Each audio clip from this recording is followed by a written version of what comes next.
आज के इस कार्यक्रम में स्वाध्याय से नियमित रूप से अध्ययन करने वाले इतिहास व्याख्याता बैच के विद्यार्थी श्री भवानी जी के साथ में उनकी छोटी बहन योजना और भवानी जी की धर्मपत्नी श्वेता हमारे बीच में है।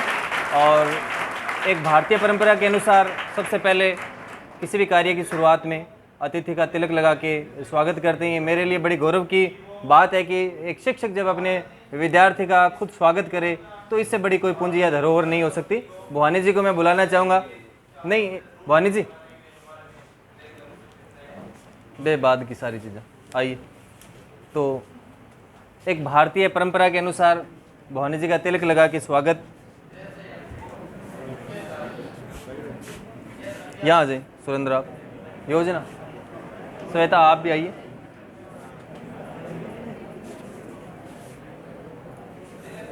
ऐसे ही रखना।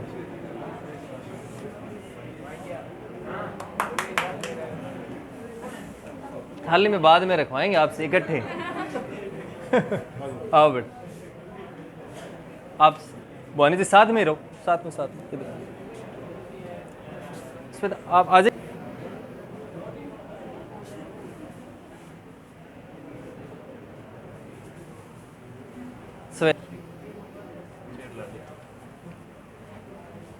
कम पड़े, स्टूल रखवा दो, कोई दिक्कत। हाँ। जी ने आयाम स्थापित किए हैं तो सबसे पहले तो कहते हैं गुरु का स्वागत जरूरी है, ठीक है। तो सर के सानिध्य में हम जो कुछ सीख रहे हैं सर की बदौलत और सर की मेहनत जी से कि वो आए।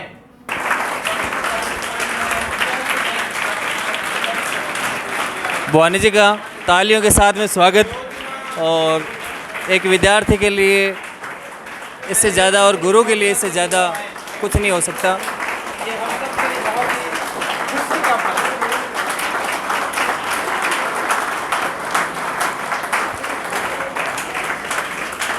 मैं निवेदन करूं कि भवानी जी अपना स्थान ग्रहण करेंगे, मंच पर आएंगे। योजना आप भी हैं, आप भी हैं। अपने बीच में मैं पुनः परिचय करवा दूं। आपके अग्रज, आपके सीनियर, आज अगर भवानी जी के बारे में बताया जाए, अगर पूछा जाए, पूरे राजस्थान में अपने आप में ये एक अद्वितीय बात है। इतिहास जैसे विषय में और पूरे राजस्थान में और इस पद के लिए स्कूल व्याख्याता पद में अपने आप को एक नंबर पर स्थापित करना अपने आप में ये बड़ी काबिल तारीफ़ है। हम सभी के लिए वास्तव में ये पल गौरव का पल है। और भवानी जी ने लगातार 1 साल की मेहनत से ये पद हासिल किया है। भवानी जी के साथ में भवानी जी की छोटी बहन योजना, जिन्होंने 283 रैंक जो है इसी स्कूल लेक्चर हिस्ट्री एग्ज़ाम में हासिल की है। और साथ ही में है भवानी जी की धर्मपत्नी श्रीमती श्वेता। और श्वेता भी यहीं सूरतगढ़ में जी हेल्प में अल्डी गुरनानी सर के पास में लगातार तैयारी कर रहे थे। और इन्होंने भी L2 इंग्लिश जो है वहाँ सफलता अर्जित की है।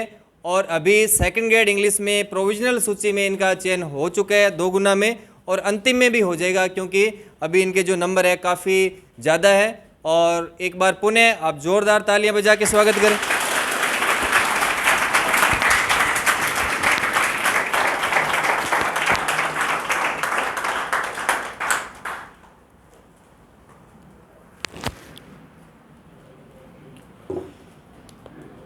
सर्वप्रथम कार्यक्रम की शुरुआत करें उससे पहले मैं बता दूं कि माँ सरस्वती के चरणों में दीप प्रज्वलन कर और माल्यार्पण कर आज के कार्यक्रम की विधिवत शुरुआत करेंगे। मैं सर से निवेदन करूं, भवानी जी से निवेदन करूं कि माँ सरस्वती के दीप प्रज्वलन का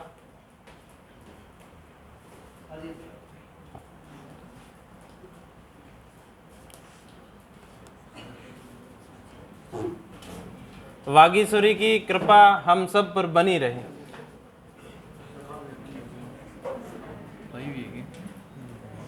हाथ हटाओ आगे।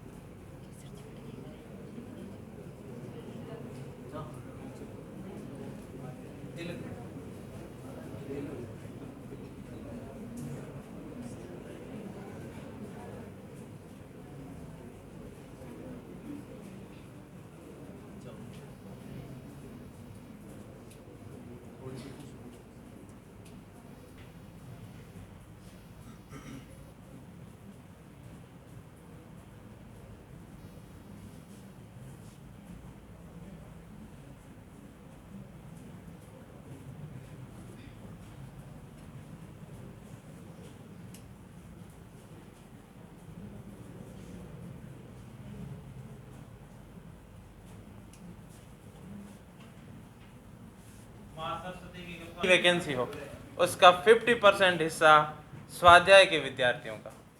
तो उसके लिए आप मनोवैज्ञानिक रूप से तैयार रहें कि राजस्थान भर में 800 सीट में से अगर 80 सीट पर हमारा कब्जा है एक ही साल के भीतर, तो अगला परिणाम तो अद्भुत होना है और अगले परिणाम के योद्धा आप सब हैं। तो मैं उम्मीद करता हूं कि बहुत बेहतर प्रदर्शन करेंगे। इस युद्ध के महारथी हमारे सेना नायक गुरुदेव का स्वागत करेंगे हम सब मिलकर, जिनकी बदौलत हमने आज ये मुकाम हासिल किया है। तो अपने ही बैच के विद्यार्थियों में से हाकम दान से और फरसाराम जी से निवेदन करूंगा कि गुरु जी का सर्वप्रथम माल्यार्पण कर स्वागत करेंगे।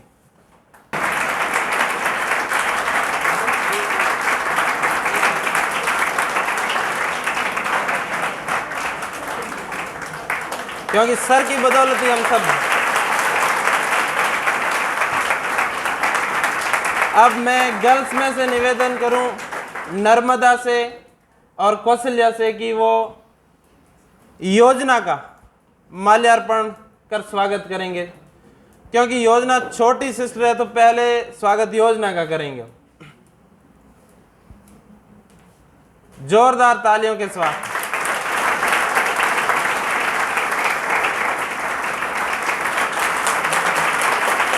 गर्व के ये अगले पल आप सभी के लिए हों। तालियों में कोई कंजूसी नहीं होनी चाहिए।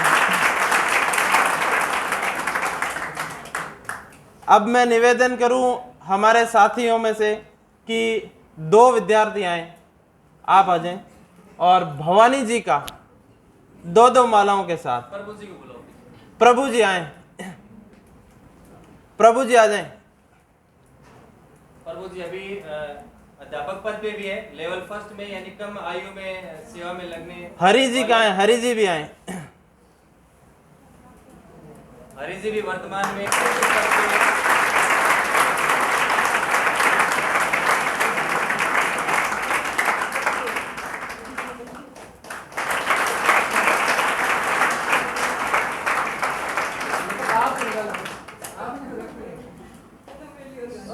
रिम्पी और मनीषा, आप श्वेता जी का स्वागत करेंगे माला पहना के।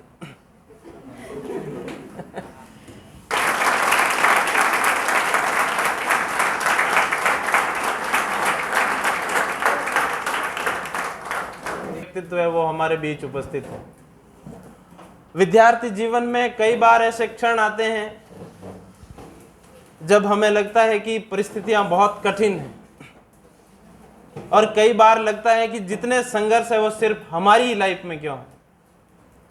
लेकिन याद रखें, परमपिता परमेश्वर उसी को लायक बनाने के लिए जितने कष्ट देता है, उनको लगता है कि मेरा बनाया बंदा ये कष्ट सहन कर सकता है, और उसमें वो योग्यताएं कूट कूट के भरता है।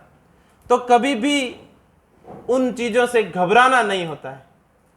आपको विजयी बनाने के लिए, अजय बनाने के लिए ये संघर्ष आपकी लाइफ में दिए जाते हैं। जब भी कोई घोड़ा रेस में शामिल होता है तो उसका मालिक उस चाबुक से घोड़े के शरीर पर वार करता है।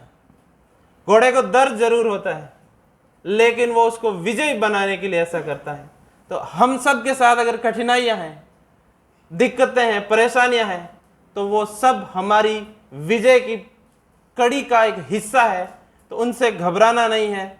आज जैसे भवानी जी हमारे बीच में उपस्थित हुए फर्स्ट रैंक के साथ, योजना हमारे बीच में उपस्थित हुई है, तो वैसा ही क्षण आपको कल मिले, उसकी बस प्रतीक्षा है। उस हम प्रोसेस में हैं और सही जगह पे हम आ गए हैं तो सफलता सुनिश्चित है। अब मंच में गुरुदेव को समर्पित कर रहा हूँ कि वो आए और अपना उद्बोधन और अपनी बात रखें, जो हजारों हजार विद्यार्थियों को, हीरों को तराश चुके हैं, और अगली श्रृंखला में हम सब हैं। तो आज का जो मंच है वो सर को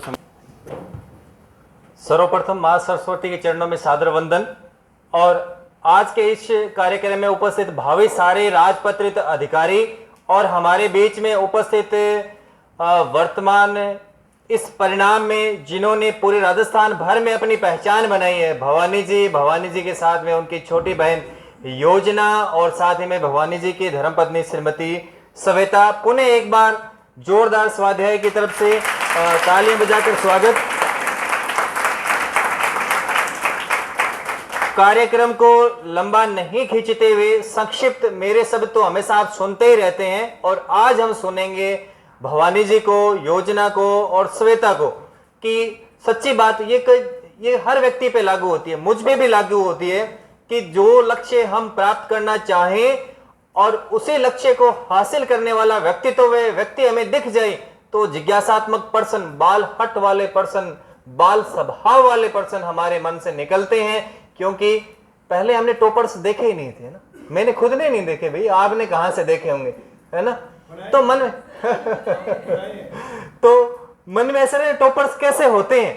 तो आज ये बात सही साबित हो गई, टॉपर्स अपने बीच में से ही होते हैं, वो कहीं अलग से नहीं होते। अब वो जिज्ञासात्मक पर्सन की उन्होंने क्या चीजें पढ़ी होगी, क्या चीजें छोड़ी होगी, शायद उनकी दिनचर्या कैसी रहती होगी, कौन सी किताब जो है उन्होंने पढ़ी है, किस तरीके से पढ़ी, उन सब बातों का जवाब जो है भवानी जी देंगे। एक बार मैं भवानी जी का परिचय करवा दूं। भवानी जी का पूरा नाम भवानी भूषण सहारण है। भवानी जी के पिता श्री मोहनलाल जी वर्तमान में व्याख्याता पद, इतिहास पद पे कार्यरत है। ये भी एक बड़ी बात है, एक पिता के लिए इससे अच्छी कोई बात नहीं हो सकती कि उनका बेटा भी उसी विषय से और राजपत्रित अधिकारी या व्याख्याता बने।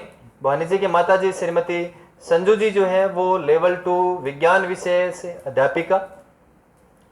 वर्तमान में भवानी जी जो है वो एलडीसी पद पे कार्यरत हैं, 2020 से इस सेवा में हैं और रहने वाले हैं चककेरा, लालगढ़, श्री गंगानगर के।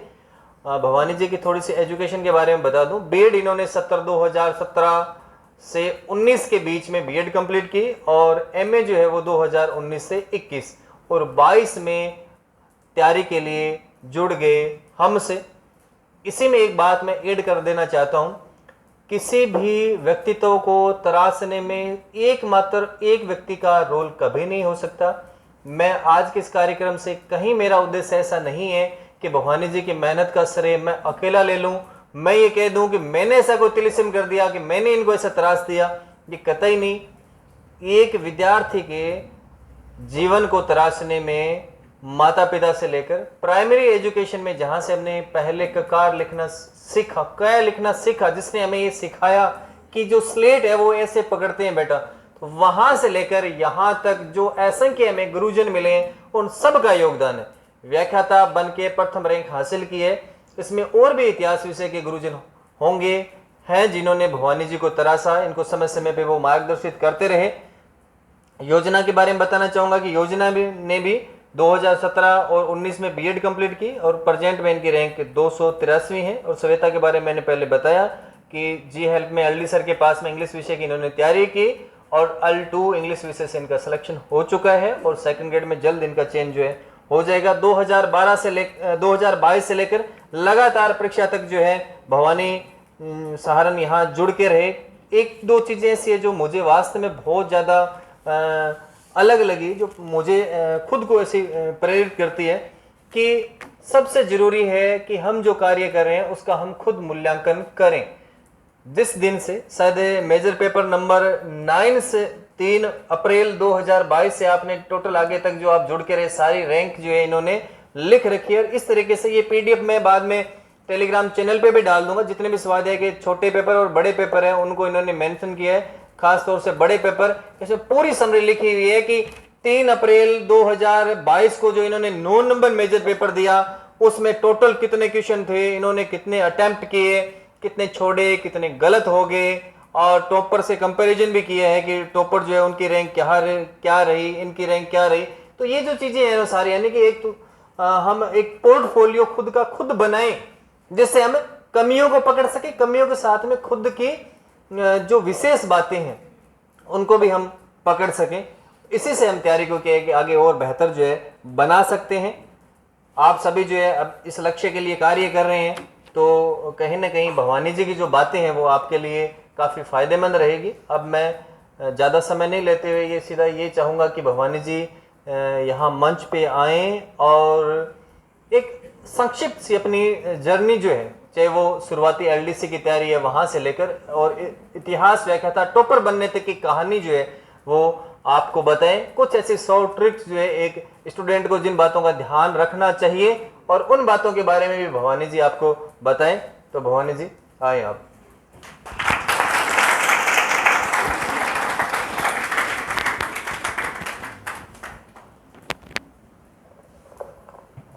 आवाज थोड़ी सी गाना गला बुलंद रखो। ठीक है सर।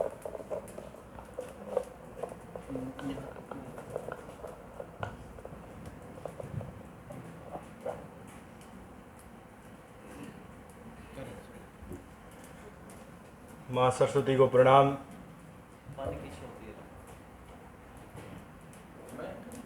पूजनीय गुरु जी को प्रणाम। प्रिय साथियों, कभी मैं भी आपकी तरह यहाँ सेमिनार में बैठा था, एक सर आए थे, असिस्टेंट धीरज जी आए थे, तब मैं भी यहाँ इस तरफ बैठा था और बड़ी उत्सुकता से उनको सुन रहा था कि कैसी होती है एक टॉपर की जर्नी। बाद में उनसे मिलना भी हुआ, उनसे पूछा सर कौन सी किताब, ये कैसे करें, ये कैसे करें, और उन्होंने बहुत ही कम समय दिया लेकिन उन्होंने बहुत ही ज़रूरी बातें कही जो मेरे बहुत काम आई वो बातें। तो मैं मेरी जर्नी आपको बताने का प्रयास करूँगा, उसमें जो आपको चीज़ें अच्छी लगें उसको अडॉप्ट करना, आपको लगे कि ये मेरे ज़रूरत की चीज़ें हैं। सारी बातें आपको कहूँ कि मेरे को आप फॉलो कर लो, ये पॉसिबल नहीं हो पाएगा और नहीं करना चाहिए किसी को। हर एक की अपनी खूबियाँ होती हैं, अपनी कमियाँ होती हैं।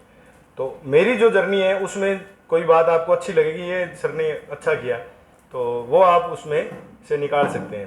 तो मेरा परिचय दूँ, मेरा नाम भवानी भूषण है, मेरा गांव चक्केरा श्रीगंगानगर में है और मेरी मूल शिक्षा लगभग यहीं श्रीगंगानगर में ही हुई है। 11वीं में मैं सीकर पढ़ा हूँ, कोचिंग में आईआईटी की तैयारी के लिए गया था, लेकिन वहाँ मेरा मन नहीं लगा तो मैं अगले साल 12वीं मैंने गंगानगर से ही की और फिर 1 साल मैंने ड्रॉप किया। ड्रॉप करने के बाद बीएससी करने की सोची। तो साइंस बैकग्राउंड था तो बीएससी करनी थी, लेकिन साइंस वालों ने मेरे को धक्के मार के बाहर निकाल दिया। 2 बार मैं बीएससी में फेल हुआ, लेकिन मेरे लिए सबसे सकारात्मक बात ये रही कि अब तक मेरे माँ बाप का साथ हमेशा मेरे साथ रहे। वो चाहे किसी ने साथ छोड़ दिया लेकिन मम्मी पापा ने कभी साथ नहीं छोड़ा।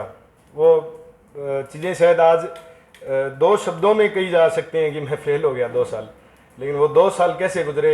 2 माँ बाप जिनके टीचर हों उनका बेटा फेल हो जाए तो, और गांव में रहने वाले हों तो सामाजिक होते हैं, गांव में तो सामाजिक होते हैं तो गली नहीं टपने देते तो ये कुछ थी, लेकिन पापा ने कभी विश्वास नहीं छोड़ा, ना मम्मी ने छोड़ा ना पापा ने छोड़ा। अगर वो एक दिन भी वो कह देते यार तुम तो डफर है या ऐसा कुछ कह देते तो शायद मैं आज खेत में काम कर रहा होता, मैं ये यहाँ तक नहीं पहुँच पाता। उसके बाद उन्हीं के सजेशन पे, पापा की सजेशन पे मैंने आर्ट्स स्ट्रीम चुनी। फिर वो घर की लाइन थी कि टीचिंग लाइन में जाना है तो बीएड कर ली, फिर एमए कर ली। तो एमए करने के दौरान ही मेरी एलडीसी में मेरी पोस्टिंग हो गई। एलडीसी के एग्ज़ाम का ये था कि उस दिन मेरा एक आरआरबी का एग्ज़ाम था, तो मेरे भाई साहब हैं, उन्होंने कहा कि यार तू कौन सी आरआरबी की तैयारी होगी क्या? मैंने कहा तैयारी तो नहीं है। क्या तू ना एलडीसी का एग्ज़ाम दे के आ, तेरा हो जाएगा। मैंने कहा भाई साहब मेरे को सिलेबस ही नहीं पता है और एग्ज़ाम था 10 दिन बाद। उनके कहने पे मैंने सबसे पहला काम किया, पुराना पेपर निकाला और 2 पेपर होते हैं उसमें, 300 क्वेश्चन होते हैं, लगभग 4.5 घंटे लगे। मैंने वो पूरा पेपर सोल्व किया, पिछली कट ऑफ देखी, उस कट ऑफ के हिसाब से मेरा सिलेक्शन हो रहा था। तो फिर मैं वो 10 दिन बाद उस बीच 5 अगस्त को पिछला आरएएस का एग्ज़ाम भी था और किस्मत ऐसी रही, यूँ बात करते जाएंगे यार अपने आरएएस फ्री हो जाए तो क्या हो जाए, वो करते करते वो एग्ज़ाम देने गए, शाम को आए, मिलाया तो एक एक्सपेक्टेड जो कट ऑफ थी उसके हिसाब से मेरा सिलेक्शन हो रहा था। तो उस टाइम नहीं पता था कि आरएएस प्री का मतलब क्या होता है, बस यूँ था कि बस आधे तो लग ही गए, आरएएस आधे तो लग ही गए इस मन से आगे गए, वो एलडीसी का पेपर देने गए। वहाँ वो आईआईटी की तैयारी मेरी वहाँ काम आई वहाँ मैथ के 50 क्वेश्चन थे और 60 क्वेश्चन थे पूरे। वो मेरे 50 में से 48 क्वेश्चन सही हुए, और जो कोचिंग के टॉपर्स थे उनके 25-30 पे रह गए। वो मतलब वो मुश्किल पेपर आना वो मेरे फेवर में गया। तो ये ज़रूरी नहीं होता। अक्सर क्या करते हैं, एग्ज़ाम के बाद एक एनालाइज शुरू हो जाता है, एग्ज़ाम तो बहुत आसान था, मेरे इतने आसान था अगर, तो वो कट ऑफ ऊपर जाएगी, सीधी सी कहानी है। अगर पेपर आसान था तो ऊपर जाएगी कट ऑफ। मैथ जो अपने अभी टीचिंग लाइन की तैयारी कर रहे हैं, अपने साथी कोई मैथ की तैयारी कर रहे होंगे, जिसकी मैथ में पकड़ अच्छी है ना, वो ये चाहता है कि मैथ का मुश्किल से मुश्किल पेपर आना चाहिए कि पास ही ना हो, मैं पास हो जाऊं। वो स्ट्रेटजी है उसकी। एक सर हैं, उन्होंने काफ़ी प्रबुद्ध है, उन्होंने डाल दिया कि ये देखो साइंस वालों का हाल, ये पूरे पास ही नहीं हुए। तो मैंने उनको लिखा कि सर ऐसा नहीं है, ये पेपर बहुत ही मुश्किल है, और उसमें तो ये होना चाहिए कि सिलेक्टिव क्वेश्चन करने कौन से हैं। तो हर एग्ज़ाम की एक जैसी स्ट्रेटजी नहीं होती, हर एग्ज़ाम के लिए अलग स्ट्रेटजी बनानी पड़ती है। और जो है ना, अध्ययन का रोल 50% होता है, ज्ञान का रोल 50% है। 50% रोल होता है वो उस स्ट्रेटजी का है, एग्ज़ाम कैसे करने हैं। अच्छा, अधिकतर लोग क्या करते हैं कि उनकी कोई न कोई त्रुटियां रहती हैं कि एग्ज़ाम है, वो उसमें सिली मिस्टेक कर दी, मैंने टिक तो कर दिया लेकिन गोले नहीं भरे, मेरा ना सीक्वेंस गड़बड़ हो गया, और बड़े फ़क्र से बताते हैं कि मेरा ना सीक्वेंस गड़बड़ हो गया। तो ये फ़क्र वाली बात नहीं, आपको नहीं आया वो अलग बात है, आते हुए आप गलत करें, इससे बुरी बात क्या होगी। ये तो मतलब बच्चा भी ऐसा कर देगा। तो उस चीज़ को डील करना, ये जो टेस्ट सीरीज़ है ना, ये अपने को ये चीज़ पूरा सिखाएगी कि किस तरह से एग्ज़ाम को टैकल करना है। जो आधा काम है वो तो अपने वो करना है, पढ़ना है, और आधा काम है वो ये कोचिंग से अपने जो टेस्ट दे रहे हैं उसको मतलब इसको करना है। तो मेरे एग्ज़ाम के मैंने कुछ पॉइंट्स बनाए कि देखो, जो मेहनत है ना, उसका कोई विकल्प नहीं है, मेहनत का कोई विकल्प नहीं है। कोई कह दे कि ये इसने ट्रिक बना ली, ये ऐसे कर लिया, मेहनत का कोई भी विकल्प, मेहनत की जगह मेहनत करनी पड़ेगी। हाँ, कम ज़्यादा हो सकती है भी, कोई थोड़ा दिमाग से करे तो कम मेहनत में भी ज़्यादा सफलता प्राप्त कर सकते हैं, लेकिन मेहनत का कोई विकल्प नहीं है। घर बैठे ये सब चीज़ें पॉसिबल नहीं है, कंटिन्यूटी ज़रूरी है। मैं 20 मार्च को यहाँ आया था, और 20 मार्च के बाद मैं घर पे महीने भर में कोई जाना पड़ता था मेरे को, तो महीने भर वहाँ जाता था, लेकिन मैंने टेस्ट की कंटिन्यूटी नहीं छोड़ी मैंने। और सर पूछते भी हैं, आपको पता होगा, वहाँ खड़े हो जाते हैं, कल नहीं आए आप, कल नहीं आए आप। तो अपने को भी हो जाता है कि हाँ, शुरू में आते हैं तो हाँ ठीक है, कोचिंग है, कोई स्वाद है, कोचिंग है, फीस ज़्यादा नहीं है, ठीक है चले जाएंगे, मन करेगा तो, नहीं तो। लेकिन वो चीज़ें क्या है, वो सर अपने के लिए ही कर रहे हैं। वो वहाँ खड़े होते हैं, इनको पता है कि हमारी, जैसे मेरी जर्नी शुरू हुई 20 तारीख से शुरू हुई, तब से मेरे को ऑब्जर्व कर रहे हैं सर, और पता था कि ये मुकाम कहाँ तक है, कि एग्ज़ाम भी होगा, फिर उसका रिजल्ट भी आएगा। तो इनकी वो जर्नी देखी हुई है। अपनी जर्नी शायद आप कोई हो सकता है 1-2 बार दी हो, लेकिन ज़्यादातर नए होते हैं, अपने को नहीं पता। अपने को लगता है एग्ज़ाम पता नहीं कब होगा कि नहीं होगा, रिजल्ट पता नहीं कब आएगा। सब काम होते हैं, पेपर भी होगा, रिजल्ट भी आएगा, ठीक है, ये सारे काम होंगे। तो इनकी ये चीज़ें देखी हुई हैं, तो ये सोचते हैं कि इस बच्चे का समय खराब ना हो, यहाँ आए तो उसका मतलब पूरा यूटिलाइज करें वो। तो ये इनका सर का ये रहता है। अच्छा, कोई भी चीज़ है ना, उसके लिए मोटिवेशन जरूरी है। कुछ भी काम होना उसके लिए मोटिवेशन बहुत ही जरूरी है। कुछ भी हो सकता है, मोटिवेशन हो सकता है कि मैं एक उदाहरण दूं, मेरा सबसे बड़ा जो मोटिवेशन था ना, वो ये था कि मैं एलडीसी हूँ, और लगभग मेरा ये काम रहता है, स्कूल में जो काम होता है वो लगभग सैलरी बनाने का काम रहता है। तो हमारे फिजिक्स के लेक्चरर हैं, उनकी 1.5 लाख रुपये तनख्वाह है, वो ना टैक्स कटवाते हैं सर 25,000 रुपये, उनका महीने भर का टैक्स होता है 25,000 रुपये। और मैं प्रोबेशन में था, एलडीसी को सैलरी मिलती है 14,600 वो कट आगे कोई 13,000 रुपये मिलते हैं। तो मैं क्या सर को ही कहता था, वो सीधे सा बयान में, सर यार मेरे से ज़्यादा तो आप टैक्स कटवा रहे हो। तो वहाँ से एक मोटिवेशन आया कि यार इसमें कितनी ग्रोथ होगी। तो वो एक मोटिवेशन था। गांव के लिए कुछ करना है, ये मोटिवेशन होता है। परिवार के लिए कुछ करना है, ये मोटिवेशन होता है। तो मोटिवेशन बहुत ज़रूरी है। अपने बहन योजना, इसका मोटिवेशन क्या था, सर यहाँ खड़े हो जाते, कहते अरे आप गजेटेड बन जाओगे, आप कोई आएगा ना तो तो उसको कोई मोहनलाल है तो उसको सोनलाल कर दोगे, ये देते होंगे सर, आपको एग्जाम्पल देते होंगे। तो वो क्या कोइंसिडेंस से पापा का नाम भी मोहनलाल है। तो उस दिन घर पे जाके कहती पापा अब मेरे को मोटिवेशन मिल गया। क्या? मैं ना बस ये लेक्चरर लगना है, आपको मोहनलाल से सोनलाल करना है। तो ये ऐसे मोटिवेशन भी हो सकते हैं। तो एक छोटे छोटे सर ने मोटिवेशन बना रखे हैं कि ग्रीन पेन, मेरे को एक बार मिला था ग्रीन पेन, बहुत संभाल के रखा मैंने, खत्म हो गया हालांकि अंडरलाइन करते करते, लिखते तो क्या अंडरलाइन ही करते हैं अपने। तो वो भी एक छोटा सा मोटिवेशन है। मोटिवेशन ये रहता है कि 14 दिन अपनी मेहनत करते हैं, फिर उसका रिजल्ट आएगा, रिजल्ट के बाद अपने मतलब कहाँ पोजीशन कर रहे हैं, ये मोटिवेशन रहता है और रहना भी चाहिए। ये छोटे छोटे मोटिवेशन अपने यूँ सोचें कि लास्ट वाला रिजल्ट ही देखेंगे, वो नहीं होगा, छोटे छोटे पार्ट में उसको डिवाइड करना होगा। तो ये भी एक छोटा मोटिवेशन अपने को बनाना है कि यार मैं ना आपकी बार ग्रीन पेन लेना है मेरे को। हाँ, वो फेयर तरीके से होना चाहिए, वो ये ना हो कि पास वाले की कॉपी देख लें अपने। ये रहता है। रिस्पेक्ट, फेथ, ये रखना जरूरी है। किन किन में? टीचर में, जो पढ़ रहे हैं उसमें, जो अपने शेड्यूल बनाए हुए उसमें। सर का मैं बताऊं आपको, कल शायद आपको सर ने बोला था कि टॉपर्स क्या खाते हैं। कहा होगा कल आप, मैंने भी देखी थी अक्षय की वो कल वीडियो देखी थी मैंने कि टॉपर्स क्या खाते हैं। मेरा ना सबसे मतलब ये सवाल था, सबसे पहले सर के बारे में जो सवाल आया वो यही आया था कि सर खाते क्या हैं, सर बताना जरूर आप। इतनी फिटनेस कमाल है, यूं क्रीज पूरी बनी रहती है सर की, और एनर्जी तो कमाल है सर की। मतलब 140 किलोमीटर जाना वापस आना, और फेस पे कभी सर को ऐसे नहीं देखा कि यूं कमजोरी दिखी हो सर को। किसी टाइम आ जाए, सुबह जल्दी आ जाए। बाबू जी तैयारी कर रहे थे, यहीं से तैयारी की थी बाबू जी ने, वो 3rd ग्रेड की तैयारी कर रहे थे, तो वो बताते थे कि मैं सुबह 7 बजे जाती हूँ तो सर मेरे को मिलते हैं, दोपहर को हम आते सर मिल जाते हैं। मैं कहा सर स्कूल जाते हैं कि नहीं जाते हैं? या कोई इनका कोई जुड़वा है सर का, वो यहाँ भी रहते हैं वहाँ भी रहते हैं, कमाल है सर की। तो सर एकदम वेल ड्रेस्ड रहते हैं।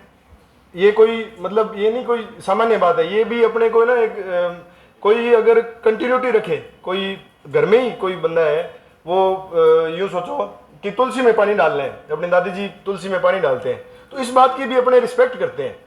तो सर जो एकदम परफेक्ट टाइमिंग पे सब चीज़ करते हैं ना, उस चीज़ से किसी में अपना फेथ जागता है।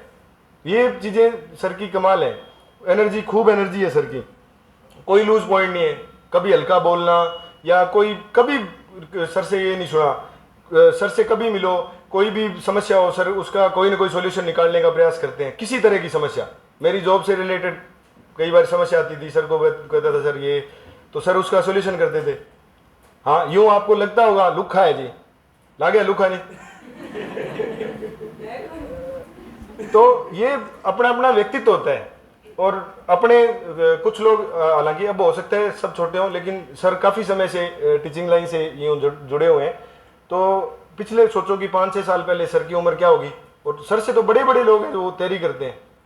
अब अगर ये व्यक्तित्व नहीं होगा तो वो कैसे उनकी बात मानेंगे? तो ये इनको शायद ऐसा सर को बनाना होगा। बुक में कोई भी एक मैं कहना चाहूँगा, मैं परसों रिजल्ट आया है, परसों वाले दिन रिजल्ट आया है, तब से मेरे को फ़ोन आ रहे हैं। कई लोग तो मतलब बधाई भी नहीं ले रहे, कैसे बुक कौन सी पढ़ी आपने? किताब कौन सी पढ़ी? मटेरियल बता दो। अच्छा मटेरियल ना, सही बताऊं, सबको पता है, आप सबको पता है वो मटेरियल। कोई फर्क नहीं होगा कि आप सौरभ चौबे पढ़ रहे हो, आर्य पढ़ रहे हो, कुछ भी पढ़ रहे हो चाहे आप, उसमें कहीं कोई फर्क नहीं आएगा। मैं जब मेरी बुक लिस्ट बताऊंगा ना तो आप विश्वास भी नहीं करोगे कि मैंने ये सब पढ़ा है। सच में मेरे साथ वाले विश्वास नहीं करते थे। वो मैं जब मार्च में आया तो सर को मैंने एक वो लिस्ट दी हुई है जिसमें मैंने रैंक लिख रखी है। धीरे धीरे मेरी ग्रोथ हुई थी। मेरी शायद पहली रैंक 60 या 70 के आसपास थी। धीरे धीरे मैं अंडर 20 मतलब घुस गया, और कभी शायद मेरी पहली रैंक आई भी नहीं। लेकिन मैंने भी एक सवाल आपका रहेगा, मैं मोटी मोटी बात बताता हूँ, उसके बाद आप कोई क्वेश्चन हो तो पूछना। मेरा सवाल धीरज जी आए थे तब उनसे रहा था कि सर कोचिंग में पहली रैंक आने का क्या मतलब है, क्या मतलब उसकी सिलेक्शन की श्योरिटी माने उसको। कि सर उन्होंने कहा कि अगर आपकी रैंक ऊपर के 15-20 में, अपने को पता है कि अपनी कोचिंग कैसी है, यहाँ से कितने सिलेक्शन होंगे, मोटा मोटा एक अंदाजा होता है कि इतने एक सिलेक्शन है। अब की बार 10% है ना, तो मोटा मोटा ग्रोथ होगी, वो कितनी होगी वो अपने को मोटा मोटा एक अंदाजा हो जाएगा कि इतनी सिलेक्शन होने। तो यूँ सोचो कि अंडर 50 आ रहे हैं, उसका मतलब अपना एक अच्छे स्तर पे अपनी तैयारी कर रहे हैं, ठीक है। तो मेरी कभी यूँ रैंक नहीं रही। जब अच्छी रैंक आने लगी तब वो पूछने लगे कि यार वानी जी कौन सी बुक पढ़ रहे हो। मैं क्या वहाँ पीछे बैठता था, वो गौतम बैठे हैं वहाँ मैं पीछे बैठता था। वहाँ से आना, पीछे से आना, पीछे से निकल जाना, लगभग ये रहता था। योजना भी पीछे बैठती थी, पीछे से हम निकल जाते। तो हम 2-3 महीने तक कोई मेरे को जानता ही नहीं था। शुरू में मैंने बोलने का भी प्रयास किया, पर इतना लोग मिल गया, मैंने कोई राम रमी कौन करता हो। तो वो लोग बाद में जानने लगे कि ये भवानी है, इन्होंने अच्छी ग्रोथ की है। तो वो पूछने लगे कि पहले तैयारी कहाँ से की थी, आपने कौन सी बुक पढ़ी थी। फिर मैंने उनको बताया कि मैं ना पुरानी वाली आर्य पढ़ रहा हूँ, जो नई वाली आर्य है ना उसमें 650 पेज हैं, तो बीच में शायद एक 615 वाली आर्य भी आई थी, और उससे पहले एक 397 पेज की एक आर्य है, उसमें अलग अलग है। 125 में शायद जो एंशिएंट इंडिया का 125 पेज में अलग अलग उसमें डिवाइडेशन कर रखा है। तो वो एक बुक मेरे पास थी, वो इसलिए शुरू की कि जो शेड्यूल देते थे, मैंने क्या एक मैं बता दूं इस जर्नी में ये रहा कि मेरा बैकग्राउंड क्या था, हिस्ट्री के लिए बैकग्राउंड ये था। 20 तारीख को मैं यहाँ आया था, उस टाइम एक बुक मैंने प्रॉपर पढ़ रखी थी, वो थी LP शर्मा मध्यकालीन भारत के लिए, मतलब एक प्रॉपर बड़ी बुक है ना। नॉर्मली जैसे मैंने SI की तैयारी की हुई है, SI मैंने एक बार इंटरव्यू दिया है, 2 बार फिजिकल दे के आया हूँ मैं। तो GK नॉर्मल पढ़ा हुआ था कि मेरा एक जनरल होता है ना, जैसे किसी ने पटवारी का एग्जाम दे दिया, किसी ने इस तरह के एग्जाम दिए, तो उस तरह का मेरा एक बैकग्राउंड था। और हिस्ट्री की प्रॉपर अगर बात करें तो एक मैंने सिर्फ LP शर्मा की बुक पढ़ रखी थी, या एक परीक्षावाणी की जो बुक आती है वो मैंने आधुनिक भारत के लिए थोड़ी। मेरा सबसे कमजोर पार्ट था प्राचीन भारत, हिस्ट्री में सबसे कमजोर पार्ट था मेरा, और उसमें से सबसे ज्यादा क्वेश्चन आते हैं। मेरे लिए सबसे ज्यादा मतलब खतरा इसी बात में था कि प्राचीन भारत तेरे को आता नहीं, और ना उसमें इंटरेस्ट था, और क्वेश्चन सबसे ज़्यादा उसमें आते हैं, तो उसके लिए अलग से कुछ स्ट्रेटजी बनानी पड़ी। तो वो बुक के यार मजाक मत करो, हमें ये बुक बता रहे हो आप, ये मतलब बाद में बात और ज़्यादा करते थे। बाद में मेरे पास बात आती थी, यार तेरा वो कह रहे थे वो पुरानी, क्या वो अपने को बुला रहा है, क्या बुलाना कौन सा है।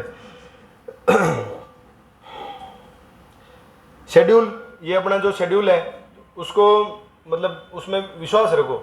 एक मैं उदाहरण दूं आपको, किताबों की दुकान पे जाते हो तब ना किताब उतारने के लिए किताबें वाले उस किताबों पे चढ़ जाते हैं। अपने क्या करते हैं, वो किताब गिर जाए तो अपने माथे के लगाते हैं, करते हैं ना ऐसा। तो शुरू में मैं भी देखा देखी करता था, बचपन में अपने करते ही हैं। फिर वो एक मन में ना एक कामरेड जाग जाता है, क्यों करूँ, वे इसको माथे से लगाने है तो भौतिक वस्तु ही, यो हो जाता है मन में। माथे से लगाने से उसका मकसद ये होता है कि जो उसमें लिखा हुआ है ना वो अपने लिए अपने को कहीं पहुंचा सकता है, उसमें ज्ञान है। जिस चीज़ कुछ किसी चीज़ से अपने को सीखना है ना, अगर मेरे से आप कुछ सीखना चाहते हो तो आपको मेरे में विश्वास करना पड़ेगा, रिस्पेक्ट करनी पड़ेगी, उसके बाद मतलब कुछ सीख सकते हैं। सर को है तो एक व्यक्ति, सुमेर सर है, एक व्यक्ति है, लेकिन अगर इनमें अपने विश्वास नहीं है कि नहीं सर का बताया कुछ ज़्यादा, सर को नॉलेज तो है नहीं, पढ़ाते तो है नहीं, इनमें विश्वास रखेंगे तब इनकी बात अपने को सटीक लगेगी, सही लगेगी। यही बात बुक में, कोई भी बुक अपने सेलेक्ट कर ली, मैं आपको फिर बोल रहा हूँ कि मैं आपको बुक लिस्ट पूरी बता दूंगा कि मैंने कौन कौन से पार्ट में कौन कौन सी बुक पढ़ी, मैं पूरा बता दूंगा। लेकिन फर्क नहीं पड़ेगा कि आप नाथ की बुक पढ़ रहे हो राजस्थान के लिए, या संकल्प की बुक पढ़ रहे हो, या आप पेनोरमा पढ़ रहे हो, कुछ भी पढ़ रहे हो, चाहे आप जो भी बुक आपने सेलेक्ट कर ली उसमें विश्वास रख लो, बस बार बार भटको मत कि ये पढ़ लूँ ये पढ़ लूँ। हर बुक की अलग क्वालिटी होती है। आपको क्या चाहिए, मेरे को जैसे राजस्थान का उदाहरण दूं मैं आपको, राजस्थान वाला पार्ट है, वो राजस्थान वाला पार्ट मेरे को कहानियां सारी बता दी, मेरे को सिर्फ चाहिए थे फैक्ट। तो फैक्ट दिए हुए हैं संकल्प वाली बुक में, मैंने संकल्प वाली बुक पढ़ी है। मेरे साथी हैं वो उन्होंने नाथ भी पढ़ी है, कोई राज पेनोरमा भी पढ़ रहे थे। तो बुक की अलग अलग मतलब जो अपने नीड पूरी करे उस तरह की रहती है, बुक का ज़्यादा मैटर नहीं करता, बस उसमें फेथ रखो, जो सेलेक्ट कर लिया उसमें आप फेथ रखो। जो शेड्यूल था उसकी ना एक अलग ही सर ने लेवल पे पहुंचा दिया था एक बार यहाँ पिछले साल की बात है, कोई रह रहे होंगे तो उनको पता होगा, पिछली गर्मियों में लाइट की समस्या रही थी। इस जो एरिया है ना, इसमें लाइट की समस्या रही थी, 4-4 दिन लाइट नहीं आई थी। लोग यहाँ के होटल धर्मशाला सारी बुक हो गई थी, वहाँ जाके रहने लग गए, घर छोड़ के वहाँ रहने लग गए थे।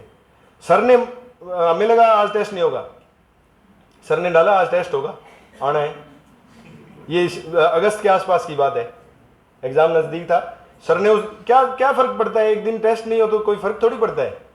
हाँ, सर ने कोई जैसे एग्ज़ाम आ गया, संडे को एग्ज़ाम है, एक दिन पहले बच्चे जाने वाले हैं तो रिलैक्सेशन देते थे, कोई देना चाहे तो आ जाओ, रिलैक्सेशन दे देते थे। लेकिन कभी यूँ नहीं कि सर की कमजोरी की वजह आज तो यार सुरेंद्र जी बीमार हैं, आज टेस्ट नहीं बढ़ेंगे, आज तो टाइपिस्ट नहीं है, टेस्ट नहीं बढ़ेंगे, कभी नहीं हुआ। वो मतलब बैकग्राउंड में सोचो कितनी बड़ी मशीनरी चल रही होगी कि इस दिन का टेस्ट बनाना है। अच्छा, क्वालिटी, जबरदस्त क्वालिटी, मानवीय भूल हो सकती है, टाइपिंग में मिस्टेक हो सकती है, कभी भी हल्का क्वेश्चन नहीं आया, जबरदस्त क्वेश्चन। अच्छा, जो भी रिव्यू रहते थे, सर अब ना थोड़े लेवल बढ़ रहा है पेपरों का, थोड़ा सा डाउन करो सर, तो अपने आप ही वो वॉल्यूम करते हैं ना, जैसे उस वॉल्यूम के हिसाब से कम ज़्यादा हो जाता था कि लेवल अब कम रखना है, ऐसा रखना है। टेस्ट पे विश्वास रखना।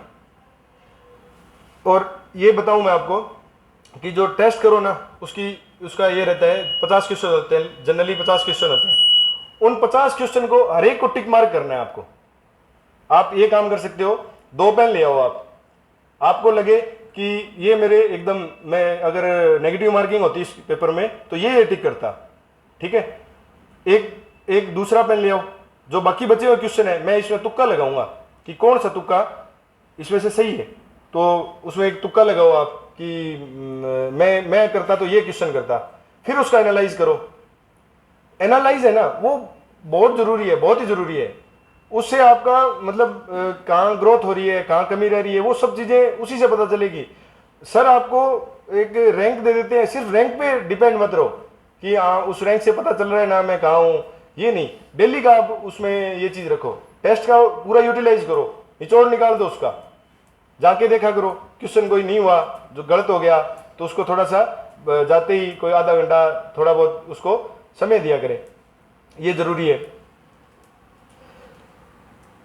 अच्छा, ज्यादातर कहते हैं कि सर कौन सी कोचिंग ज्वाइन करें, ये मतलब जनरली क्वेश्चन रहता है कि यहाँ तो आ रहे हैं, यहाँ तो टेस्ट ही है, तो कोचिंग कौन सी ज्वाइन करें। कोचिंग का ये रहता है, मैंने कोई कोचिंग नहीं की, मेरा अगर बताऊं तो मेरी कोई कोचिंग नहीं रही, और मेरा विश्वास ये है, मैं मेरा ओपिनियन बता रहा हूँ, हो सकता है किसी के लिए सही हो गलत तो देख लेना। मेरा ओपिनियन ये है कि कोचिंग, एक बार कोई बच्चा है मान लो, किसी की इतनी बुद्धि विकसित नहीं हुई है, उसको कोचिंग कर लेनी चाहिए, क्योंकि एक टीचर है वो बहुत सारी चीज़ें कनेक्ट करके बता देगा। गुप्त काल पढ़ने हैं तो वो क्या करेगा, थोड़ा मौर्य काल से कंपेयर करके बताएगा अपने को, उससे थोड़ा याद रहता है, ये चीज़ें रहती है। लेकिन एक उम्र के बाद अपने को ना खुद समझ आने लग जाती है चीज़ें। अच्छा, उसका विकल्प क्या हो सकता है कि अपने कोई किसी को देखे नहीं, सिर्फ पढ़ते रहे, ये तो मतलब ज़्यादा याद नहीं। अब आ रहे कोई कहते याद कर ले, तो याद नहीं हो सकती, ये बात ध्यान में ही रखना। कल एक भाई ने कोई शाम को फ़ोन किया, शायद थोड़ी लिटिल थी उसकी उसने 3-4 किताबें बता दी, क्या भाई जी इन्हें रट लूँ तो मेरा पहली रैंक आज ही गए वो लगा आगे से तू पढ़ेगा तो तेरी आज ही पहली रैंक, आज ही। तो उसको याद नहीं किया जा सकता। आर्य को 650 पेज की किताब, फिर एक बुक्स तो उसमें सिलेबस में नहीं है, वो तो अपने सिर्फ 120 क्वेश्चन कवर हो रहे हैं उससे, 120 भी नहीं, उसमें से राजस्थान भी आ जाएगा, उसमें विश्व इतिहास भी आ जाएगा, और एक उसमें एक पोर्शन है, अरे याद नहीं की जा सकती। लेकिन उसका जो ज़्यादातर पार्ट है ना, जो भी हिस्ट्री का ज़्यादातर पार्ट है, उसकी समझ बना लो ताकि अपने को रटना कम पड़े। जब आपका अब जैसे एग्जाम का अपनी डेट नहीं आई, कोई चीज़ें अभी आई नहीं है, तो अपने अभी क्या कर सकते हैं कि जो बुक, बड़ी बुक है, कोई भी एक पोर्शन की एक बड़ी बुक ले सकते हो, कोई सौरभ चौबे हो गई, एलपी शर्मा हो गई, कोई ऐसी बुक है वो शुरू कर सकते हो आप। मतलब आपको एक्स्ट्रा समय लग रहा है कि जो सर दे रहे हैं ना, जो पोर्शन दे रहे हैं उसमें मेरा एक्स्ट्रा टाइम बच रहा है। अच्छा, टाइम बचेगा नहीं, एक और बताऊं मैं आपको, टाइम नहीं बचेगा, कभी नहीं बचा, चाहे मैंने कितना ही जोर लगा लिया, कभी वो जो दिया था ना शेड्यूल में दिया था, कभी पूरा नहीं हुआ। फिर मैंने एक प्रयोग और किया। मैंने क्या किया, शाम को 5 से 6 क्लास थी, तो शाम को 6 बजे जाके ना वो क्या करते, जाके फ़ोन चलाने लग गए। फिर यार अभी तो के पढ़ना थकेड़ा सर्दी नहीं पढ़िया, फिर कोई रोटी पानी वालों चल जान तो फिर आलस सो जाता। तो अगले दिन ही पढ़ाई शुरू होती थी असल में। और शायद आपके भी यही है, टाइमिंग शाम की है। तो उसमें मैंने क्या प्रयोग किया, मैंने आपको बताया प्राचीन भारत काफ़ी कमज़ोर था मेरा, कमज़ोर नहीं काफ़ी कमज़ोर, कभी पढ़ा ही नहीं था मैंने। तो शाम को मैंने ये शेड्यूल बनाया, अपना शेड्यूल बनाया कि शाम को जाके ना एक टॉपिक करना है। जो मतलब ये सोचो नहीं सोच सकते, मेरे साथी थे उनको भी बताता था कि यार कैसे पॉसिबल है कि अपने शेड्यूल तो पूरा ही नहीं होता, तो आप नए ही लेके आगे गए। तो वो शुरू किया ना, अगले दिन सुबह से पढ़ता तो भी उतना ही होता, शाम को थोड़ा बहुत तो पढ़ते ही थे, लेकिन अगले दिन सुबह से शुरू किया तो भी सिलेबस उतना ही पढ़ा जाता। क्यों? अपने मान लो जैसे अपने को एक ही टॉपिक दे दिया कि कल ना आपको ये 2 ही पेज पढ़ के आने हैं, अब 2 पेज दे दिए ना तो अपने तसल्ली से पढ़ने लग जाएंगे। फिर उसको जिस शोरों में पढ़ के जाऊंगा अब तो नंबर कट ही ना आ जाए मेरा। तो उसको आप खुद उसको शेड्यूल को टाइट कर दो कि हाँ मैं देख जाएगी, तंग ही होंगे। होता है ना, दौड़ लगाते हैं तो जब तक पढ़ना आ जाए जब तक बाज ही भोग करूंगा, बात है। तो लगे रहो उसमें। एनालाइज आपको मैं बता ही दिया कि मेरा एनालाइज का ये था कि 14 दिन से जो टेस्ट होते थे मेरे पास, वो थोड़ा मैं क्लर्क हूँ तो एक्सेल वगैरह की नॉलेज है, तो मैं उस योजना का मेरा और जो टॉपर रहते थे उनका एक मैंने वो बना रखा था। सर को बोला है सर वो डाल देंगे उसमें देखना आप मैंने कैसे कर रखा है, कितने क्वेश्चन थे, कितने अटेम्प्ट किए और कितने सही हुए कितने गलत हुए। तो उससे क्या है, पिछले में क्या रहा, अगले में क्या रहा, अगले में क्या रहा, अगले में क्या रहा, तो अपने ग्रोथ कर रहे हैं ना, ये पता लगता है उससे। तो ये एनालाइज करना जरूरी है। डेली वाला टेस्ट है उसको भी जाके एक बार देख लो, हालांकि मन नहीं करता, मत हमारे डो सारे दिन वो यार छोड़ नहीं है वो कौन ही है नहीं, ऐसा मन हो जाता है। लेकिन प्रयास करें कि उसको पढ़ें।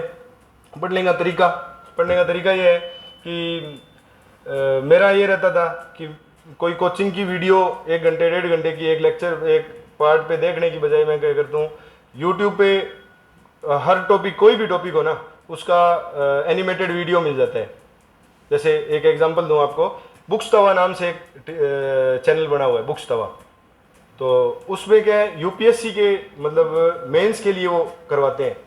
कोई भी टॉपिक है, जैसे आंग्ल मराठा युद्ध है, आंग्ल मराठा प्रथम युद्ध है, तो उनकी वीडियो है 8-10 मिनट की एक वीडियो की, उसमें वो एनिमेटेड दोनों का युद्ध करवाते हैं, उनमें कौन कौन पात्र थे, कैसे युद्ध हुआ, कौन सी लोकेशन थी, तो ये सब चीजें उसमें मोटा मोटा अपना खाका तैयार हो जाता है। और फिर अपने जब वो टॉपिक पढ़ते हैं ना तो अपने को समझ और ज्यादा विकसित हो जाती है। कह रहा हूँ ना कि आर्य रटी नहीं जा सकती, उसकी समझ बना लो। अधिकतर जो पोर्शन है ना उसकी समझ बना लो। समझ बनाने का ये तरीका है कि कोई मतलब इंटरेस्टिंग वीडियो देखो। वीडियो मतलब क्या, लेक्चर होते हैं ना जो कोचिंग के लेक्चर है वो थोड़े बोरिंग हो जाते हैं, लंबे टाइम अपने सुन नहीं सकते, ज्ञान ही ज्ञान है, उसमें कोई फन नहीं है। वो 8-10 मिनट का वीडियो है ना वो आपको बहुत कुछ सिखा के जाएगा। एक उदाहरण दिया है, जैसे वर्ड हिस्ट्री आपको कोई टॉपिक देखना है, उसके लिए एक माइटी मॉन्क है, माइटी मॉन्क नाम से एक वीडियो है, चैनल है, उसने इतना जबरदस्त समझा रखा है। जैसे द्वितीय विश्व युद्ध आपको समझना है, जैसे ऑपरेशन ओवरलॉर्ड है, एक आपने सुना होगा, द्वितीय विश्व युद्ध में ऑपरेशन ओवरलॉर्ड था, या जो डी-डे वाला वो जो था, तो उसके एक एक पोर्शन के बारे में उन्होंने वीडियो बना रखा है। वो अगर वीडियो देख लें तो अपना इंटरेस्ट डाल देगा सेकेंड वर्ल्ड वॉर में क्या क्या घटनाएं हुई। अगर उस घटना के बारे में अपने को पता है कि पहले वो मतलब हिटलर किस तरफ चला फिर किस तरफ चला, ये जब अपने दिमाग में खाका तैयार हो गया, उसके बाद अपने को फैक्ट याद करने ज़्यादा मुश्किल नहीं रहेंगे। अब अपने को कहानी भी याद करनी है और फैक्ट भी, दोनों याद नहीं हो सकते, मतलब खाका अपने तैयार होना चाहिए। अब नया बच्चा है, उसको ये नहीं पता कि अकबर कौन से काल में था, कि वो अशोक से लड़ा था, किससे लड़ा था, महाराणा प्रताप से लड़ा था, किससे लड़ा था, ये नहीं पता, तो उसको कैसे फैक्ट याद होंगे। तो ये मोटा मोटा जो ढांचा है ना वो तैयार करना पड़ेगा। उसके बाद मेरा एक कहने का मतलब है, एक फ्रेम बना लो। जैसे एक चारपाई बनी होती है ना, उसका फ्रेम तैयार होता है, उसके अंदर ताने बुने जाते हैं। तो जो अब जो पढ़ रहे हैं ना उसकी समझ बनानी है, वो एक फ्रेम तैयार करना हो गया। और आर्य उसमें क्या ताने का काम करेगी, उसमें फैक्ट डाल देगी, तो उसकी क्वालिटी बिना फ्रेम के भी वो काम की नहीं है और फ्रेम है, अंदर कुछ नहीं है, वो भी काम की नहीं है। क्योंकि जो आरपीएससी पेपर लेती है ना, वो फैक्ट बेस्ड ज़्यादा होता है पेपर, फैक्ट पूछते हैं सीधा। लेकिन फैक्ट याद करने के लिए कहानी पता होनी चाहिए। तो समझ बनाओ, कोई भी चीज़ की सबसे पहले समझ बनाने का प्रयास करो। आज जो टाइम है जब पेपर नहीं है, उस टाइम कोई न कोई जो समझ बनाने वाली बुक है ना, वो पढ़ने का प्रयास करें। कोई हर पोर्शन के लिए कम से कम एक बुक पढ़ने का प्रयास करें, ये जरूरी है मेरे हिसाब से। पॉजिटिव कंपटीशन बहुत जरूरी है। मतलब मैं आपको बताऊं कि मेरे जो साथी हैं जो सेलेक्ट हुए हैं, और कुछ लोग जो सेलेक्ट नहीं भी हुए हैं, उनको हिस्ट्री की मुझसे ज़्यादा नॉलेज है। सच बता रहा हूं आपको। मेरे लिए आज भी प्रियंका खिचड़ 13वीं रैंक, राकेश बिश्नोई 43वीं रैंक मेरे आइडियल, आज भी आइडियल है। मेरे से ज़्यादा नॉलेज है उनको। मैं यही असिस्टेंट प्रोफेसर की तैयारी कर रहा हूँ पिछले 3 महीने से। तो उनकी कमी महसूस होती है मुझे कि वो मेरे साथी मेरे साथ हों तो पता नहीं शायद वही रिजल्ट दोबारा दोहरा पाऊँ मैं असिस्टेंट प्रोफेसर में भी। उनको नॉलेज मुझसे ज़्यादा है। तो जब मैं आया, मैंने कह रहा हूँ ना, एक मैंने ये लिख रखा था, तो वो फर्स्ट रैंक की मैं क्यों लिखता था कि एक इस पे ये 450 नंबर है, तो 450 नंबर तो किसी बंदे के नहीं आ सकते। लेकिन एक टॉपर है, मतलब उसने क्या किया, एक आइडियल सिचुएशन दिखाई अपने को कि इसमें आइडियल सिचुएशन क्या हो सकती है कि 450 में से इस पेपर में कितने नंबर आ सकते हैं। जैसे अब मैं टॉपर हूँ, मैं आपको बताऊँ, मैंने पिछला स्कोर जो लास्ट की आई थी उसमें जांच किया, 314 नंबर थे मेरे। हो सकता है कोई थोड़े बहुत बढ़ गए हो, कोई की में चेंजिंग होगी, उसमें कोई हो सकता है कोई 5-4 नंबर बढ़ गए हो। तो 450 में से 450 तो किसी के नहीं है। और 320 वाला जो पेपर का स्तर था उसके हिसाब से 320 वाला टॉपर रहा। चलो मैं नहीं था, मैं नहीं हूँ, दूसरी रैंक वाला पहले पे आ जाता, वो नहीं होता तो तीसरी रैंक वाला पहले पे आ जाता, तो लमसम इतना ही रहता, 310 320 के आसपास टॉपर रहता। लेकिन उसमें 450 में से 450 तो कभी नहीं आए, कोई पेपर में नहीं आए। तो वो आइडियल सिचुएशन मैंने लिखी, तो उससे compete करना कि यार यहाँ है, यहाँ तक पहुँचना है, इस पेपर में इतनी कमी रहेगी, 70 नंबर में पीछे हूँ, 35 क्वेश्चन और ठीक करने थे। अच्छा, उसमें भी क्या कि ये बंदा है ना, इसकी लगातार अच्छी रैंक आ रही है, वो स्टेबल है। कुछ लोग थे जिनकी कभी अच्छी आ जाती थी, कभी डाउन हो जाते थे। उसकी वजह जो स्टेबल थे ना, उनको मैंने टारगेट किया। जानते नहीं थे, वो नहीं जानते थे, मैं जानता था उनको, राकेश जी को, प्रियंका दीदी को। तो उनसे मेरा एक पॉजिटिव कंपटीशन था। तो ये वाइफ है, ये मेरे को कहती थी, मैं धीरे धीरे 4th 5वीं रैंक पे आया ना, तो एक बार मेरी शायद दूसरी रैंक आई थी और प्रियंका दीदी की पहली रैंक आई थी। तो क्या अब की बार टेस्ट है ना, उसमें पहली रैंक आनी चाहिए, नहीं तो रोटी कौन देशों। तो मैंने कहा यार, अच्छा उस पेपर में क्या था, 150 में से मेरे 115 क्वेश्चन सही थे। दो मतलब दूसरी रैंक थी मेरी 115 और प्रियंका दीदी के 139 क्वेश्चन सही थे। मैं ये पूछना चाहता था उनके वो 11 गलत कौन से हुए हैं। तो मैंने कहा यार प्रियंका दीदी से मेरा कम्पीट नहीं होगा, तो मैं उनसे ही बात कर लेता हूँ। कहा तो भाई दूसरी रैंक पर आज ही कहा तेरे को रोटी खाना हूँ मैं। तो ये पॉजिटिव कंपटीशन है ना, ये आपको रखना है। उसमें ये नहीं कि मैं गलत तरीका तो कैसे होगा, अपने में चोर है, नहीं करेंगे। लेकिन एक पॉजिटिव कंपटीशन अच्छा होता है। यूँ कई बार यूँ लगता है कि यार कंपटीशन क्या करना किसी से, लेकिन किसी ने एक मुकाम अचीव कर लिया, अपने बराबर चल रहा है, वो इतना पढ़ रहा है, इतने नंबर आ रहे हैं, उससे compete करो आप, अच्छा है वो आपको फायदा देगा। सबसे जरूरी है ना वो है फिनिशिंग, लास्ट होता है ना फिनिशिंग, एग्जाम कैसे करना है, ये सबसे जरूरी है। और इसके लिए ना मैं जब 16-17 अक्टूबर को एग्जाम, 17-18 को एग्जाम था, 7 तारीख को सर ने फेयरवेल दी थी हमें। तो यहीं ऐसे ही बैठे थे, मैं वहीं मेरी जगह पे बैठा था। तो सर ने लास्ट में कहा कि आप ना कुछ बताओ, कोई बोलना चाहता है तो बोल ले।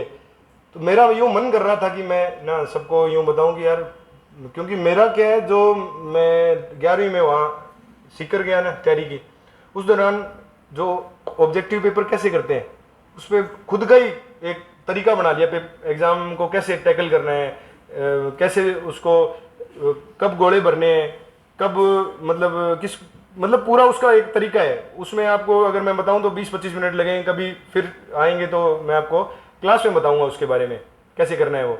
वो बहुत जरूरी है। एक आज ही एक उदाहरण बता रहे थे ज्योग्राफी से, अपने सूरतगढ़ के ही साथी हैं, वो मतलब पेपर टॉप करने वाले थे और उनका सिलेक्शन भी नहीं हुआ। मतलब जो क्वेश्चन यूं के उनको आधी रात में उठा के पूछ लो वो क्वेश्चन याद थे और वो पेपर में नहीं हुए। तो इस चीज को, ये जो पूरी चीजें है ना, इन चीजों को ये टेस्ट ठीक करता है। अब हर को जिसको कहे ना कि यार टेस्ट दे लो, या टेस्ट से क्या होगा। मैंने अभी आरएएस का एग्जाम दिया है, इस आरएएस के एग्जाम में मेरे को बहुत कमी महसूस हुई। यहाँ कितने टेस्ट दे लिए, लेकिन जो 3 घंटे में आरएएस के क्वेश्चन आते हैं, उस तरह के क्वेश्चन मैंने 3 घंटे वाले, जो 3 घंटे के पेपर में कम से कम 10 बार प्रयास किया होना चाहिए। मैं मतलब आके चेक किए ना, यार यही गलत कर दिया मैंने, यार यही गलत कर दिया मैंने। मेरे 100 102 इतने मार्क बन रहे हैं उसमें। अब मेरे को यूं लग रहा है कि अगर मैं ढंग से उसके टेस्ट दिए होते ना तो शायद मैं 110-15 पे होता। मैं यूं लगता है मेरे को। टेस्ट की मतलब अहम बात यह है कि जनरल जो तैयारी है ना वो सबकी होगी, थोड़ा सबसे ऊपर कैसे जाना है, थोड़ा ऊपर कैसे जाना है, ये मतलब उसमें रहता है। मैं यहाँ आया था टॉप करने के लिए, कभी मन में नहीं आया कि मैंने टॉप करना है, कभी ये आगे रैंक, आज भी मेरे को विश्वास नहीं हो रहा। मैंने रोल नंबर चेक किए, सभी मतलब आ गया, रिजल्ट आ गया। यूं था कि एक ग्रुप बना हुआ था, उसमें मोटा मोटा आ गया था कि इतने एक नंबर है, मोहनी जी है कोई, उनके कोई तीसरे चौथे पे मैं था। मेरे से ज़्यादा भी कुछ लोगों ने डाल रखे थे, तो उन्होंने हो सकता है कोई इस तरह से जांच की हो कि ये तो क्वेश्चन ऐसे हो जाएगा, लेकिन मेरी वो जांच किया था, वो जो की आई थी ना, बस उससे मैंने जांच कर लिया। उसके बाद मैंने ये चेंज होगा या ये नहीं होगा उस हिसाब से नहीं किया मैंने बस वो करके मोटा मोटा। अच्छा 314 बताने के बाद भी मेरे सर को बता दिया। फिर मेरे मन में आया यार 314 यार कम हो गए, तो कोई कहेगा कि यार तेरे तो कम हो गए, तो इतने बता रहा था, यूँ गया यार 300। फिर मैंने कहा यार चलो ठीक है कोई नहीं, बता दिए। तो ये था कि मेरी रैंक तो आएगी, मेरे को यूं लग रहा था कि 10 या 20 में रैंक आ जाएगी, ये नहीं पता था कि पहली रैंक आएगी। तो रोल नंबर लगाए, उसमें ब्रैकेट में लिखा था 1। मैं सब पापा पहली रैंक, मतलब जोर से यूं, तो क्या रोल नंबर दोबारा देख के रोल नंबर दोबारा देख के मैं यार इतना तो विश्वास रखो। तो ये पार्ट है, मतलब मेरे को विश्वास नहीं हो रहा था। और यूं था 807 पोस्ट थी, 807 में घुसना है, ये टारगेट था। अब कोई किसी को पहली रैंक लेनी हो तो वो पुराने वाली यारी थोड़ी पड़ेगा, ये कौन सी स्ट्रेटजी हुई, मतलब थोड़ा मैटर पढ़ना है। लेकिन वो थोड़ा मैटर जो मेरा सीन है ना, उसमें मेरे को फायदेमंद रहा वो चीज़ें, क्योंकि वो सारी चीज़ें कवर हो गई मेरे से। अगर वो मैंने छोटी पढ़ी, इसी तरह से वर्ल्ड हिस्ट्री में मैं छोटी बुक ले ली, जैसे ही सिलेबस है। अच्छा एक गैसेस लगाने पड़ते हैं, कोई भी हर चीज़ का एक ना तुक्का लगाना। जैसे सिलेबस जारी हुआ, मेरा क्या था, मैं एनालाइज का ये स्तर था कि जो अपना आया था ना सिलेबस, मई में सिलेबस आया हमारे वाले टाइम, कोई थे पहले तैयारी करने वाले कितने थे, पिछला एग्जाम दिया जो अभी मेरे साथ किसी ने एग्जाम दिया हो, मेरे साथी कोई बहनों में से, हाँ सभी साथी हैं मेरे। तो जो सिलेबस आया था ना, उस सिलेबस को मैंने खुद ट्रांसलेट किया पूरा का पूरा, और मेरे हिसाब से वो भी मैं एक PDF डालूंगा। मैंने अलग अलग उसको लिख लिया, टाइप करके उसको लिख लिया। उससे क्या हुआ, क्या फायदा था, फायदा ये था एक एक टॉपिक मेरे को ध्यान में था, ये टॉपिक है, ये टॉपिक है, इस वाले पोर्शन में ये टॉपिक है, ये एनालाइज, इतना एनालाइज होना चाहिए अपने को, सिलेबस लगभग याद होना चाहिए, ये सिलेबस था, ये अपने को ध्यान होना चाहिए। जब सिलेबस आया ना, उस टाइम क्या किया उन्होंने, राजस्थान ऐड कर दिया। मैंने कहा ये बढ़िया हुआ। राजस्थान ऐड करने से क्या फायदा है, अदर स्टेट के जो लोग हैं उनके लिए एक बैरियर है, वो अपने यूपी के लिए तैयारी करें तो यूपी का जीके याद करना काफी मुश्किल है, बाहर वाले के लिए मतलब उस स्टेट का। भाई आ जाओ, फिर आ जाओ, ठीक है। तो अदर स्टेट वाले के लिए ये करना एक बैरियर है, एक बैरियर का काम करता है वो। तो कहाँ थे, ये प्लस रहा। लेकिन जो वर्ल्ड हिस्ट्री है ना, वर्ल्ड हिस्ट्री का कुछ पोर्शन जो पहले रोम की सभ्यता और ये 6-7 पोर्शन उन्होंने हटा दिए। पहले आते थे 35-36 क्वेश्चन आते थे, तो इसका वो टॉपिक 6-7 हटाई, इसका मतलब था कि क्वेश्चन आएंगे 20। अब एक मैंने गैस ले लिया कि ये 20 आएंगे। तो पहले एक बड़ी बुक पढ़ रहे थे अरविंद भास्कर, फिर मैंने एक छोटी बुक पे आ गया। एक रवि फगेरिया सर ने